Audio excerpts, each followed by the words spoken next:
Well, glad to have you back. If we look at the current state of environmental hygiene, what we need to ask ourselves is why is cleanliness still such a big problem in the country? In the past, hospitals have measured cleanliness using patient satisfaction survey responses. But what do we get today?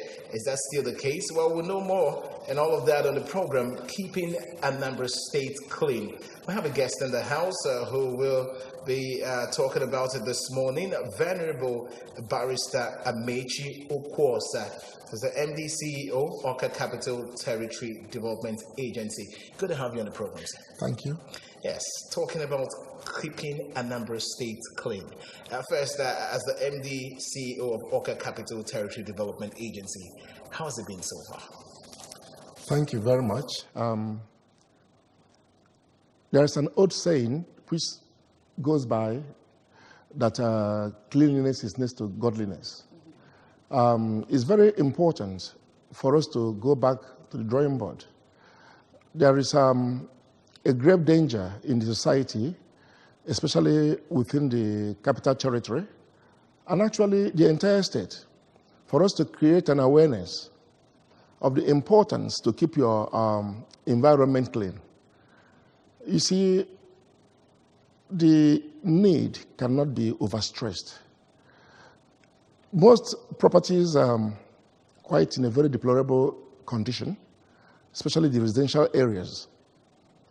We have overgrown lawns, grasses, and dirt within those premises and within the environment, even at the public entrance to various homes. So we are coming to terms with the need for the people, the indigents, the public, to embrace the importance of keeping your environment clean.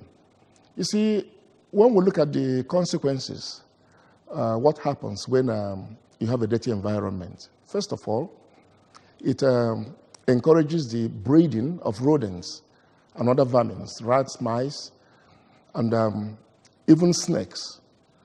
Then we'll talk about mosquitoes that thrive in such circumstances. And we know that without mosquitoes, you don't talk about malaria. All right. We wouldn't want you to just lay all the points right now. But we want you talked about overgrown grasses around the premises and also public places. And we know that sanitation, especially the last Saturday of every month, is a sanitation day, whereby people are supposed to go out, cut the grasses, keep the environment clean. But we don't see such things these days. So how are you equipped to let people know the importance of keeping the environment clean by cutting the grasses and disposing of their refuge very well? Thank you. We've sent out letters to various addresses. We've spoken to churches, schools. We've embarked on that program in the past 3 weeks, and it's yielding good results. You see, the problem we have is that when we travel overseas, we keep the rules. But once we get back to Nigeria, we believe that anything goes. Overseas, you are entitled. Take, for instance, United States of America or Britain, where I lived for almost 25 years. You have to keep your environment clean. You are responsible. You could be charged, fined, or even sent to prison when you default. So we've embarked on this awareness, public awareness, to make people embrace, take ownership, and take it as a part of daily routine. It used to be like that in the past. When as a young person growing up at Enugu, we have sanitary inspectors that visit homes every Saturday. Once you see them, they have the right to enter any part of your premises. And you could be charged when you default. So we're trying to bring back that idea and for people to understand that you don't expect government to do everything. That's the basic you can do. Cut the grasses. And then keep your drains clean, desilting.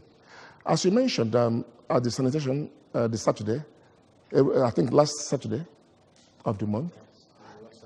Yes, most people don't even take part in doing that. And you find that even the few that do take part, will empty their refuse in the drains.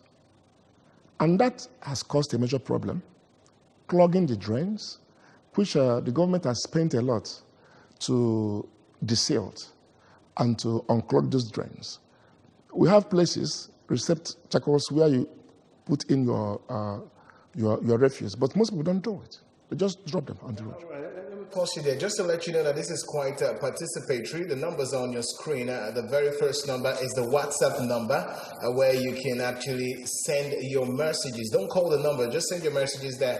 And of course, the other numbers beneath is the numbers you can call, and we'll be here in the studios to take all of your calls. And you get to ask any questions you want from the MD CEO of Awka Capital Territory Development Agency, talking about keeping Awka capital clean. Let me come back to you, sir. You talked about the time you lived in Britain and the US, and of course people who travel outside the country, and you said that you have to keep your environment clean. If not, you could be fined or even sent to prison. But that's not the case in Nigeria. We know that a lot of people, like you said, anything goes. In fact, I was in the bus yesterday going to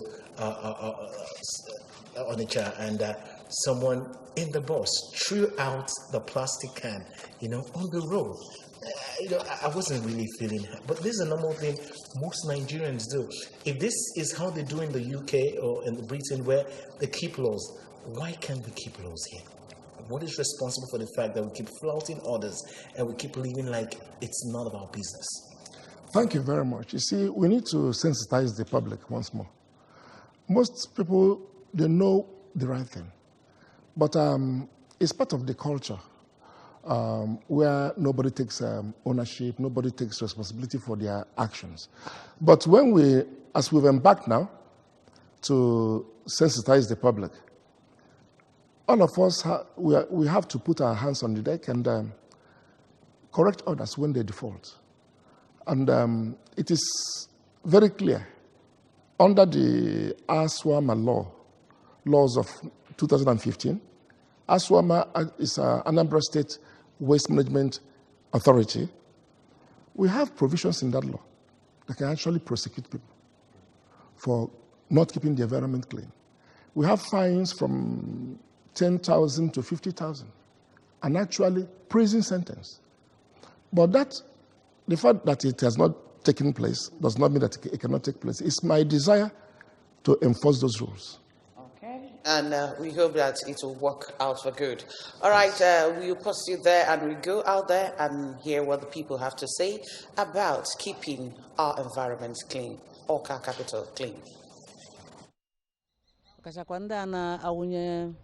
Dọtị na gota maka ịma na awụnye dọtị na gota mmiri zoo o mechie ebe mmiri si aga denu mgbe a na-asa na-eme clean up afụkwa na onye ọbụla nọta kpochaa environment ebe ọ nọ ma ụlọ ma main road ma gota niile ahụ ebe ọbụla ị na-azụ ahịa ebe ọbụla ị na-arụ ọrụ oyibo ị nọdụ ebe ahụ mee clean up nke gị. It's a responsibility that should be for every one of us. Although the state government should take the lead, they have been trying, honestly, through the ASWAMA group. It borders on our self-discipline. So it's not something we should leave for government alone. Everybody should make sure that his or her environment is kept clean as always. I advise the government to employ more people to clean the environment, so I clean the gutters. Because some people are suffering for erosion, like as I see this morning, people are suffering to come out of their room. Well, you've heard what the people said about how we can keep our environment clean. Any reaction to that? Thank you very much. It's well said. But I have just a few things to add to it. I'm actually addressing the construction workers. They are one of the highest culprits when it comes to blocking drains. Most of them will cover drains to allow their trucks to go in where they are building, constructing, without taking on board that when it rains and water must surely find a way out. And most of them, when they finish the construction, they leave the drains. It's an offense to block the drains for whatever reason. And secondly, the restaurants and even roadside food sellers that heap the disposable plates and cutleries, cups inside the drains. Even those that roast corn by the roadside, they empty the chaff into the drains. It's an offense. So I would like to tell the general public, it is your duty to actually report any defaulter, either to my office at ACTDA at Aroma, or to ASWAMA, or any other relevant authority. We have to be seen as taking ownership of the state. Thank you. Oh, wait, does it just end at reporting people? Do you have people, men, that will be going around to see if they can catch defaulters themselves? Because you might tell me to come and report. It might be my sister, my brother. I wouldn't want to come and report the person. But it will be nice, or it will be better, that if you have like task force or people going around, especially during this rainy season, to see if they can catch people pouring in their refuge in gutters. Thank you very much. Within Awka Capital Territory, I have a department known as the Rapid Response. They work even on weekends.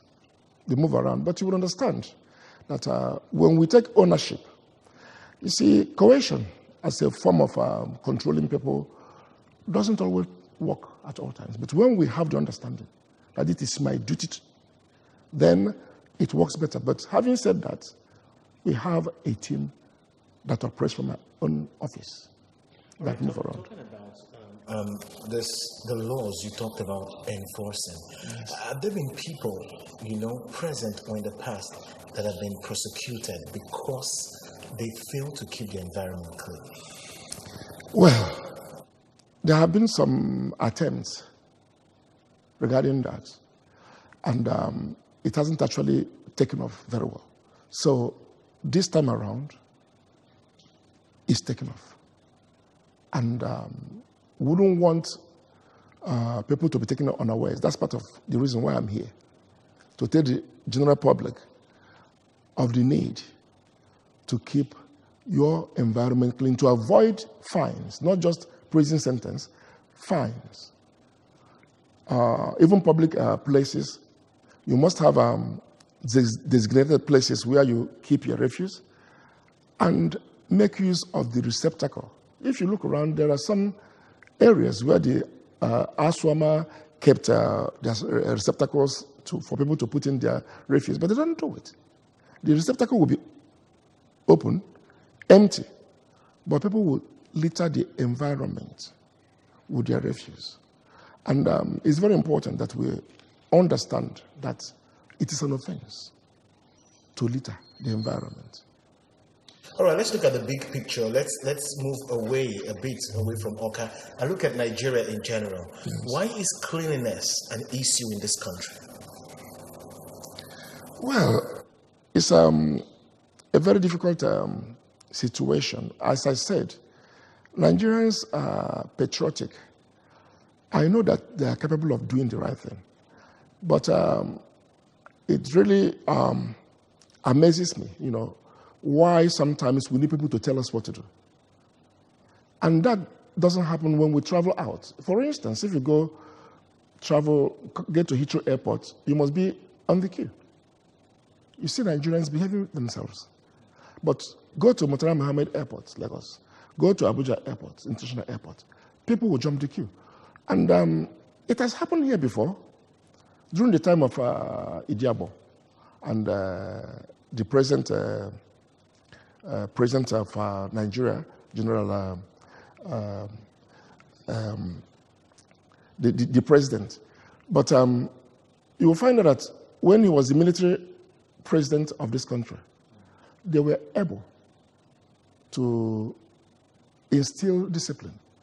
That was when they had indiscipline is an offense. That was when they started this sanitation on Saturdays. People were queuing. People were doing things they should do. Then it was a military era. So General Buhari was the military ruler of the country. It happened. So it can happen. Let's take this call. Hello, good morning. All right. Sometime in March, let's deviate a little bit. Yes. After warned that street traders should vacate the streets of Awka. Yes. And we want to know the level of compliance, and if they are not complying, what have been done to say that these people are off our streets? Yes. We have taken steps to the Commissioner for Transport and ACCDA and other relevant authorities. It's an ongoing process. You move them, you have to keep up the action. Some of them will want to come back in the future, but we've tried, and it's an ongoing exercise. And I think and I believe that it's yielding good results. Yes.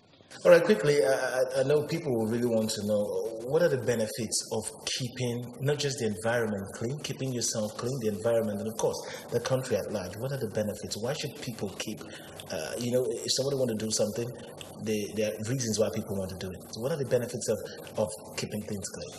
Well, there are so many benefits. Your health. You have a better health when your environment is clean, as I mentioned about mosquitoes and other things. And let's take, for instance, what happened even in the Western world. When they had this dirt as an issue. In 1665 and 1666, there was a great plague in Britain, in England. They called Black Plague, or the Great Plague. Over 1/4 of the dwellers in London perished as a result of rats, fleas. And that was the time London was at its dirtiest stage. People died. Influenza, other waterborne diseases, because when the drains spill over, children go there, they play. They get infected and other things. So, keeping yourself clean, hygiene is very important. And the environment is very, very important. And one of the ways that we can actually keep our environment clean, not just cutting the grass, we grow gardens. Because when you grow gardens, you'll be forced to weed the gardens. And it helps you. You have food within the premises. Yeah, a lot of people wouldn't have time for that. They go to work and come back very late at night. So they won't have time for the garden and all in the Western world also. We do it. You make out time. Okay. It doesn't take the whole day to grow garden. It makes children more focused. People complain about children not paying attention in the house. Why would they pay attention when they have their phones, playing with their phones, playing with other gadgets? But if you keep them busy, it baffles me when I see most children, sorry to use the word, a bit chubby, more chubby than they should be. Okay. They are being overfed and they don't work. I went to some schools to go and speak to them about keeping their premises clean. I went to primary school in this country. We usually go to school with knives on Fridays. You cut the grass, but now I'm shocked that most schools, the grasses there are so tall, so huge that I wonder how they move around. So we have to bring back that culture, keep the environment clean.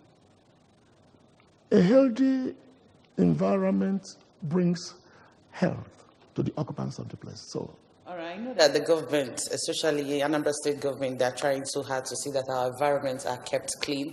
They are now the silts and the gutters, the waterways, and making sure the ASWAMA, they are doing their job. Now, what is the role of the citizens in the Anambra towards enhancing a clean environment in Anambra State? Thank you. As I've mentioned before, this is to create an awareness that you have to take ownership. The government is trying, has done quite a lot. New vehicles were purchased, equipment, but the government cannot actually come into your own house and clean your house. We have to take that bold step in the right direction to do the needful. Every indigene of this state, not just within the Capital Territory, I'm calling on all of you, all of us, to come out to do the needful, to keep our environment clean. You see, when you have a clean environment, that is the first step to modernization. That is the first step to civilization. That is the first step to be conscious of a healthy life. When we talk about a healthy lifestyle, it's very important that we drive big cars, we have beautiful houses, but when you visit some of those homes, it's quite appalling and horrendous that you'll be faced with a stench, odor, very offensive. But when they go out, they wear beautiful dresses and drive big cars. Charity begins at home. Sure. So I am imploring all and sundry, let us come out. Don't wait for the government to come and fine you, prosecute you. We have to do it, because if you don't do the needful, you bear the consequence, even before the government will fine you. That is sickness. And having unwanted visitors in your home, the snakes. The snakes and mosquitoes and all that. And then this campaign, where are you taking it to? I know not all on Anambra is watching us this morning. So are you taking it to schools, rural communities? Yes, as I've mentioned, since 3 weeks now, we've been sending out letters. We've been visiting schools, even churches within the Capital Territory. And even PGs, we've written some of them, and it's still ongoing. And we want to give a period of grace. We've started actually sealing off some premises. Last week, we sealed off about 9 premises. That place is not, even pigs may find it difficult to dwell in those houses. It's that bad. It's that bad. All right. Well, the time is really not our friend. We have to go now. But are there final words you probably want to, pass to the Anambras regarding keeping their environment clean? I'm calling on the Anambra to embrace the culture of keeping your environment clean, cutting the grass, and unclogging your drains, that is desilting, and to desist from throwing in refuse inside the drains. And I would like the Anambra to understand that our governor, Chief Dr. Madabro Chukwuobiano, has done a great deal to better the life of people here in this state, and is still doing that. He has provided all that are needed to keep this state clean, but the ball now is on our own court, and I do wish that all of us will do the needful. All right, thank you so very much. The ball is in our court. Let's try as much as possible to keep our environment, the state, of course, ourselves clean. I want to say a very big thank you to Venerable Barrister Amechi Okosa, the MD CEO, Awka Capital Territory Development Agency. Good to have you in the program this morning. Thank you. And good, thank you for educating us. Dimma. Yes, thank you so much. I learned one thing, that a clean environment is one step to modernization. Yes, I learned that this morning. It's quite good. Thank you so much for joining us on today's edition of Good Morning Anambra. It's been Chidima Oramwa. Yes, Ebere Ugonna, not to forget at 9 o'clock over time for this morning news and sports today will be coming your way at 9:15. Many thanks for joining us once again. Good morning.